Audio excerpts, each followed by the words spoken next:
Biblical discoveries have been uncovered at ancient Shiloh. This is where Joshua divided the land between the 12 tribes, where Hannah prayed for a son, and where the tabernacle stood for 40 years. Chris Mitchell visited the excavation site to bring us this firsthand look at how more and more discoveries are bringing the Bible to life.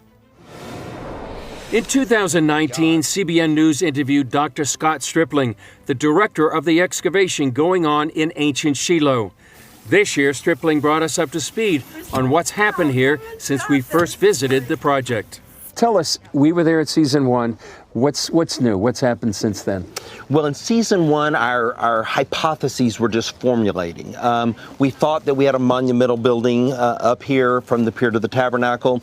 We thought that this could be a gate complex because there was no glacis in this section. Since then, we've come way down, 5 meters or so, maybe 6 meters in some places. And so now we can see the various structures that are here, and indeed we can now say that this is very likely the gate that's referred to in the Bible.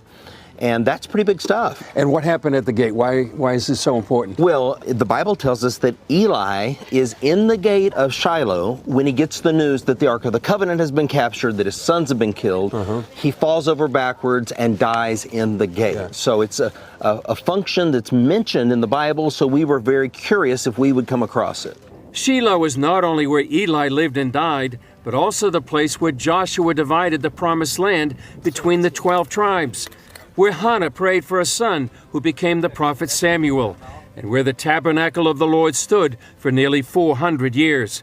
Stripling gave us a tour of the site and took us to perhaps their most significant discovery. This is where you came to connect with God. Jerusalem remains a pagan city for another 300 years. The Ark is here, the tabernacle is here, and this is where you came to connect with God.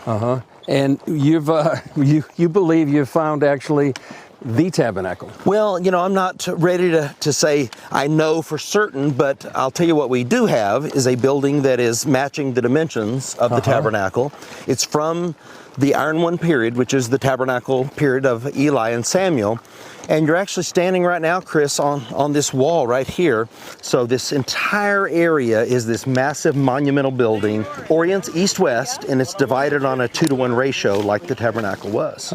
So east-west is what the Bible says it faced. That's right. The Bible says that. And 2-to-1, what does that mean? Well, the holy place and the most holy place. Yeah. So the Holy of Holies, if we're correct in our theory, would be right in here.